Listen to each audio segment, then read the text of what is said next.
श्री परमात्मने नमः। अथ नवमोऽध्याय राजविद्या राजगृह्य योग। श्री भगवान् उवाच इदं तु ते गृहतामं प्रवक्ष्यम्यं न सूयवे ज्ञानं विज्ञानहितं यज्ञत्वा मोक्ष्यसे शुभात्। श्री भगवान कहले तुम परी दोष दृष्टि शून्य भक्त को यही परम गोपनीय विज्ञान सहित ज्ञान मु पुनर्बार भल भाव कहीदेवी ताहा जानी तुमे दुख रूपी संसार रु मुक्त होइयो। राजविद्या राजगृह्यं पवित्रमिदमुत्तमम् प्रत्यक्षावगमं ब्रह्मं सुसुखं कर्तमव्ययम्। यही विज्ञान सहित ज्ञान हेउछि सकल विद्यार राजा समस्त गोपनीय रहस्यमान राजा अत्यंत पवित्र अति उत्तम प्रत्यक्ष फलदायी एवं धर्ममय करिवार यह अत्यंत सुगम एवं अविनाशी। अश्रद्ध धनं पुरुष धर्मस्य परन्तप अप्राप्यमं निवर्तन्ते मृत्यु संसार वर्तनी। हे परन्तप अर्जुन उपरोक्त धर्म रे श्रद्धा रखु नथिबा पुरुष माने मोते प्राप्त न हुई मृत्युरूपक संसार चक्र रे घुरी बुलंती। मया तत्मिदं सर्वं जगद्व्यक्तमूर्तिना मस्तानि सर्वभूतानि न चाहं तस्वस्थितः। द्वारा अर्थात निराकार परमात्मा द्वारा यही समस्त विश्व बल द्वारा बरफ परी परिपूर्ण हो रही एवं सकल भूत प्रगत संकल्पर आधार रे स्थित किंतु प्रकृत रे मु सेमानक मध्य रे नाही। न च मत्स्तानि भूतानि पश्य मे जोगमैश्वरम् भूतभुवन न भूतोष्ण मामात्मा भूत भावना। से समस्त भूत मोठारे अवस्थित नुहंती किंतु मोर ईश्वरीय जल शक्ति देख जे प्राणी मानकर धारण पोषण कर्ता एवं प्राणी मानकर सृष्टि कर्ता मध्य मोर आत्मा प्रकृत प्राणी मान भितर अवस्थित नुहे। यथाकाशो स्थितो नित्यं वायु सर्वत्र महान् तथा सर्वाणि भूतानि मस्तानन्त्युपधाय। उत्पन्न होइथि आकाश उत्पन्न होइथिबा एवं सर्वत्र विचरण करुथिबा महान वायु जेपरि सर्वदा आकाश रे ही अवस्थित रहे मोर संकल्प द्वारा उत्पन्न होइथिबारु भूत सेहीपरि मो ठारे अवस्थित बोली जान। सर्वभूतानि कौन्तेय प्रकृतिं यान्ति मामिकम् कल्पक्षये पुनस्तानि कल्पाद्यो विसृजाम्यहम्। हे अर्जुन कल्प शेष रे सकल भूत मो प्रकृति प्राप्त हुअन्ति अर्थात मो प्रकृति रे लीन हुअन्ति एवं कल्पर आरंभ रे सेमानंको पुणी थरे रचना करे। प्रकृतिं स्वामवष्टभ्य विसृज्यामि पुनः पुनः भूतग्राममिमं कृष्णं मवसं प्रकृते वशात्। मो स्वभाव वशतः परतंत्र होइथिबा एही समस्त भूत समुदाय को एमानंक कर्म अनुसार बारंबार सृष्टि करे। न च मन्तानि कर्माणि निबद्धन्ति धनञ्जय उदासीन वदासीन मा शक्त तेषु कर्मसु। हे अर्जुन मु से सबु कर्म रे अनासक्त और उदासीन सदृश अर्थात जे समस्त कर्म କର୍ତ୍ତୃତ୍ୱ ଅଭିମାନ ରହିତ କରନ୍ତି। ଏସବୁ ରହିଥିବାରୁ ମୋତେ ଅର୍ଥାତ୍ ପରମାତ୍ମାକୁ ସେଇ ସବୁ କର୍ମ ବାନ୍ଧି ପାରେ ନାହିଁ। मयाध्यक्षेण प्रकृति सूयते सचराचरम् हेतुनानेन न कौन्तेय जगद्विपरिवर्तते। हे अर्जुन, मोरी अध्यक्षतारे अर्थात मोर शक्ति ओ सहायतारे प्रकृति चराचर सहित समस्त जगत सृष्टि करे एवं ସେହି हेतु ही संसार चक्र घुरी जाइए। अवजानन्ति मां मूढा मानुसन्तानुमाश्रितम् परं भावजनन्तो मम भूतमहेश्वरम्। मोर परम भाव जानि नथिबा मूढ लोक माने मनुष्य शरीर धारण करिथिबा सकल भूतंग महान ईश्वर स्वरूप मोते तुच्छ दृष्टि देखती, अर्थात निजर जोगमाया द्वारा संसार उद्धार निमंते मनुष्य रूपरे विचरण करुथिबा साधारण मनुष्य बोली भावन्ति। मोघासा मोघ कर्मणो मोघ ज्ञानं विचेतसः राक्षसीमासुरीं चैव प्रकृतिं मोह निवसितः। आशा रहिथिबा व्यर्थ कर्म करुथिबा ओ व्यर्थ ज्ञानयुक्त विक्षिप्त चित्त सेई अज्ञान माने राक्षसी आसुरी ओ मोहिनी प्रकृति ही धारण करि रहन्ति। महात्मानस्तु मं पार्थ दैवीं प्रकृतिमाश्रितः भज्यन्ते नन्यमानोऽस ज्ञात्वा भूतादिमव्ययम्। हे कुंती पुत्र, दैवी प्रकृतिर आश्रित महात्मा माने मोते सकल भूतंगर सनातन कारण ओ अविनाशी अक्षर स्वरूप जानी अनन्य चित्तरे युक्त होई अंतर मोते भजन करन्ति। सततं कीर्तयन्तो मां यतन्तश्च दृढव्रतः संस्तन्ते मां भक्त्या नित्ययुक्ता उपासते। दृढ़ निश्चयी भक्त माने निरंतर मोर नाम एवं गुण कीर्तन करी मोर प्राप्ति पाई यत्न करी करी एवं मोते बारंबार प्रणाम करी निरंतर मोर ध्यान रे लागि रही अन्य प्रेम रे मोर उपासना करन्ति। ज्ञान यज्ञेन चाप्योऽन्यो यज्ञन्ते मामुपासते एकत्वेन पृथक्त्वेन बहुधा विश्वतो मुखम्।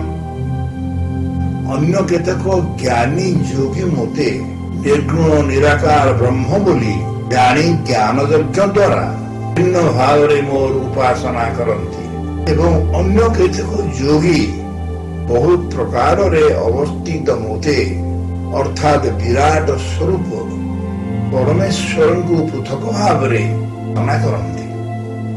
अहं कृतरहं यज्ञ स्वधाहमहमौषधम् अहं हमेवाक्य महम् अग्निरहं घृतम्। मो शोधा मो औषध मो मंत्र मो घृत अग्नि मुहि हवन रूपी क्रिया। पिताहमस्य जगतो माता धाता पितामह वेद्यं पवित्रमोङ्कार रक्षाम यजुरेव च। এই সমগ্র জগতর দাতা অর্থাৎ ধারণ কর্তা ও কর্মফলদাতা পিতা মাতা পিতামহ জানিবার যোগ্য বস্তু পবিত্র ওঙ্কার তথা ঋগ্বেদ সামবেদ ও যজুর্বেদ মধ্য মুহি অটে। गतिर्भर्ता प्रभु साक्षी निवास शरणं सुहृत् प्रभवं प्रलयः सानं ନିଧନଂ ବୀଜମବ୍ୟୟମ୍। ମୁଁ ସମସ୍ତଙ୍କର ପ୍ରାପ୍ତ ହେବା ଯୋଗ୍ୟ, ମୁଁ ସମସ୍ତଙ୍କ ପୋଷଣ କର୍ତ୍ତା, ସମସ୍ତଙ୍କର ସ୍ୱାମୀ, ଶୁଭାଶୁଭ ଦ୍ରଷ୍ଟା, ସମସ୍ତଙ୍କର ବାସସ୍ଥାନ ଶରଣ ନେବାର ଯୋଗ୍ୟ ପ୍ରତି ପ୍ରକାର ଚାହିଁ ଗାଡ଼ି ଅଟେ। ସମସ୍ତଙ୍କର ଉତ୍ପତ୍ତି ଓ ପ୍ରଳୟର ହେତୁ, ସ୍ଥିତିର ଆଧାର, ନିଧନ ଓ ଅବିନାଶୀ କାରଣ ମଧ୍ୟ ମୁଁ ହିଁ ଅଟେ। ତାପାମ୍ୟହମହଂ ବର୍ଷଂ ନିଗୃହ ନ୍ୟାମୋ ସୃଜାମି ଚ ଅମୃତଂ ଚୈବ ମୃତ୍ୟଶ୍ଚ ସଦା ସଚ୍ଚାହମର୍ଜୁନଃ। ସୂର୍ଯ୍ୟ ରୂପରେ ଉତ୍ତାପ ପ୍ରଦାନ କରେ, ବର୍ଷାକୁ ଆକର୍ଷଣ କରେ ଏବଂ ବର୍ଷା କରାଏ। ହେ ଅର୍ଜୁନ, ମୁଁ ହିଁ ଅମୃତ ଏବଂ ମୃତ୍ୟୁ, ସତ୍ ଏବଂ ଅସତ୍ ମୁଁ ହିଁ ଅଟେ। त्रैविद्यमं सोमपाः प्रोतपापा यज्ञोरिष्ट स्वर्गतिं प्रार्थयन्ते ते पुण्यसासत्य सुरेन्द्रलोक मर्चन्ति दिव्य दिवि देव भोग।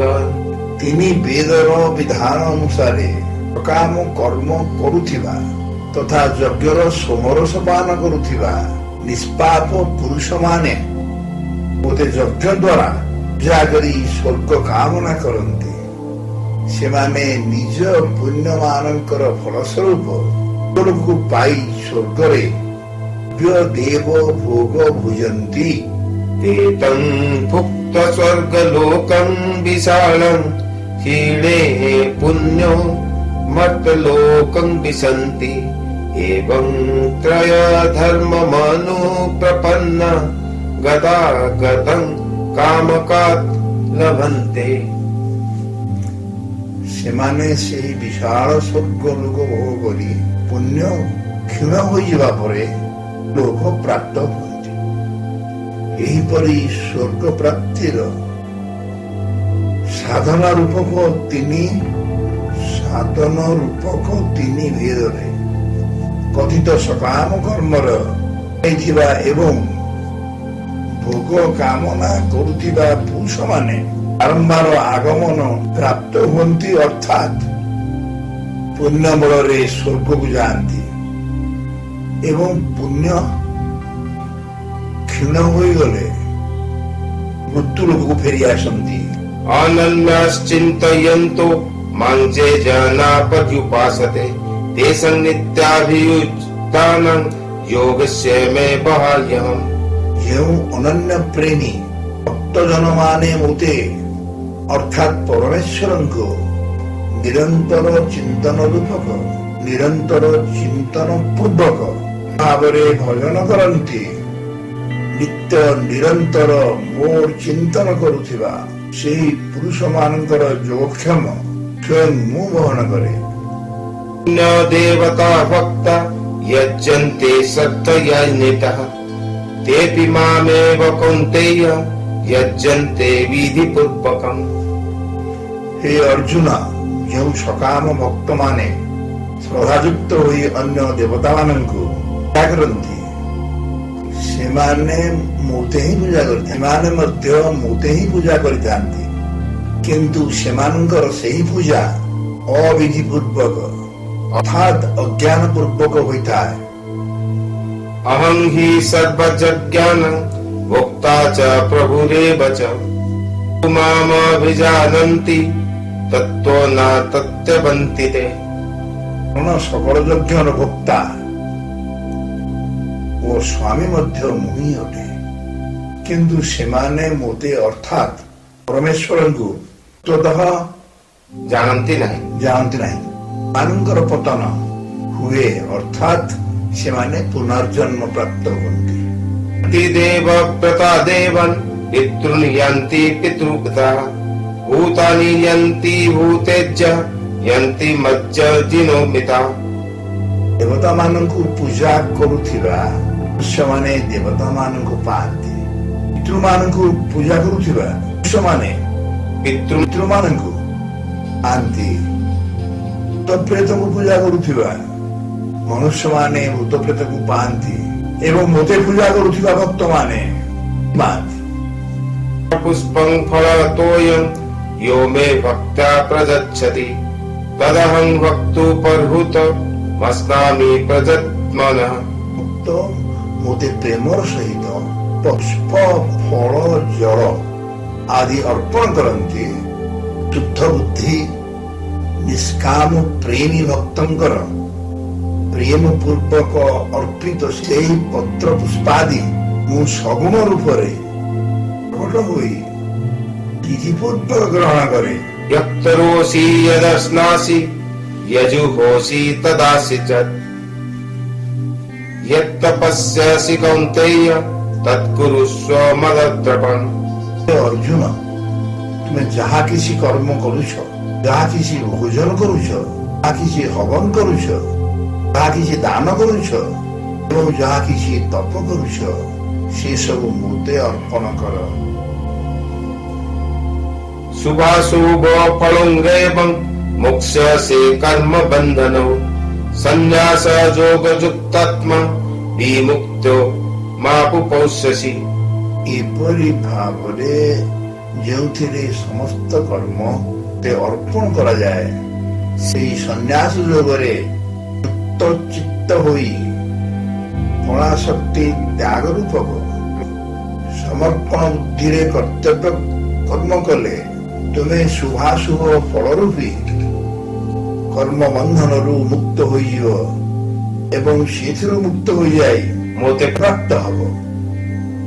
सम्मोहं सर्वभूतेषु न मे द्वेषस्ति न प्रियः ये भजन्ति तु मां भक्त्या मयि ते तेषु चापह्यम्। ମୁଁ ସକଳ ଭୂତଙ୍କ ଠାରେ ସମଭାବରେ ବ୍ୟାପ୍ତ। ମୋର କେହି ଅପ୍ରିୟ ନୁହନ୍ତି, କେହି ପ୍ରିୟ ନୁହନ୍ତି, କେହି ପ୍ରିୟ ନୁହନ୍ତି। କିନ୍ତୁ ଯେଉଁ ଭକ୍ତମାନେ ମୋତେ ପ୍ରେମରେ ଭଜନ କରନ୍ତି ସେମାନେ ମୋ ମଧ୍ୟରେ ଥାଆନ୍ତି, ସେମାନଙ୍କ ମଧ୍ୟରେ ପ୍ରତ୍ୟକ୍ଷ ପ୍ରକଟ ହୋଇଥାଏ। अपि चेत् सुदुराचारो भजन्ते मामनन्यभाक् साधुरेव समन्तव्य सम्यक् व्यागी प्रसितो हि सः। ଯଦି କେହି ଅତିଶୟ ଦୁରାଚାରୀ ମଧ୍ୟ ଅନନ୍ୟ ଭାବରେ ମୋର ଭକ୍ତ ହୋଇ ମୋତେ ଭଜନ କରନ୍ତି, ତେବେ ସେ ବି ସାଧୁ ଭାବରେ ଗଣାଯିବ। କାରଣ ସେ ଯଥାର୍ଥ ନିର୍ଣ୍ଣୟ କରିଥାନ୍ତି, ଅର୍ଥାତ୍ ସେ ଭଲ ଭାବରେ ନିର୍ଣ୍ଣୟ କରି ନେଇଥାନ୍ତି ଯେ ପରମେଶ୍ୱରଙ୍କ ଭଜନ ସମାନ ଅନ୍ୟ କିଛି ନାହିଁ। क्षिप्रं भवति धर्मात्मा शश्वच्छन्ति निगच्छति कौन्तेय प्रतिजानाहि न मे भक्त प्रणश्यति। ସେ ଶୀଘ୍ର ଧର୍ମାତ୍ମା ହୋଇଯାନ୍ତି ଏବଂ ଚିରନ୍ତନ ଶାନ୍ତି ପ୍ରାପ୍ତ ହୋଇଯାନ୍ତି। ଏ ଅର୍ଜୁନ, ତୁମେ ଏହା ନିଶ୍ଚିତ ସତ୍ୟ ବୋଲି ଜାଣ ଯେ ମୋର ଭକ୍ତଙ୍କର ବିନାଶ ହୁଏ ନାହିଁ। मां हि पार्थ व्यापास्यत येऽपि सुपापनयन स्त्रियो वैश्यस्तथा शूद्र तेऽपि यान्ति परां गतिम्। କାରଣ ହେ ଅର୍ଜୁନ, ବୈଶ୍ୟ ଶୂଦ୍ର ନିଜ ଜାତିର ଯେ କେହି ହୁଅନ୍ତୁ କାହିଁକି ସେମାନେ ମଧ୍ୟ ମୋର ଶରଣାପନ୍ନ ହୋଇ ତମ ଗତି ହିଁ ପ୍ରାପ୍ତ ହୁଅନ୍ତି। पुनः ब्रह्मणं पुण्य वक्तराजस्य तथा अनित्यमसुखं लोक मिमं प्राप्य भजस्व माम्। ତେଣୁ ପୁଣ୍ୟଶୀଳ ବ୍ରାହ୍ମଣ ତଥା ରାଜଶ୍ରୀ ଭକ୍ତମାନେ ଏ ମୋର ଶରଣାପନ୍ନ ହେଲେ ତମ ଗତି ପ୍ରାପ୍ତ ହୁଅନ୍ତି। ଆଉ କଣ କହିବା? ଅତଏବ ତୁମେ ଏହି ସୁଖ ରହିତ କ୍ଷଣଭଙ୍ଗୁର ମନୁଷ୍ୟ ଶରୀର ତର ମୁଦେ ହିଁ ଭଜନ କରନ୍ତି। मन्माना भवम भक्तो मद्जाचा नमस्कुरु मामे वैशेषयुक्तैव मात्मानं मत्परायणः। ମୋଠାରେ ମନ ଲଗାଅ, ମୋର ଭକ୍ତ ହୁଅ, କର, ମୋତେ ପ୍ରଣାମ କର। ଏପରି ଭାବରେ ଆତ୍ମାକୁ ଠାରେ ଲଗାଇ ମୋର ପରାୟଣ ହେଲେ ତୁମେ ମୋତେ ନିଶ୍ଚୟ ପ୍ରାପ୍ତ ହବ। ॐ ओम तस्सैत् श्रीमद्भगवद्गीतासु उपनिषत्सु ब्रह्मविद्यायां योगशास्त्रे श्रीकृष्णार्जुन संवादे राजविद्या राजगृह्ययोगे नवमोऽध्यायः। ओम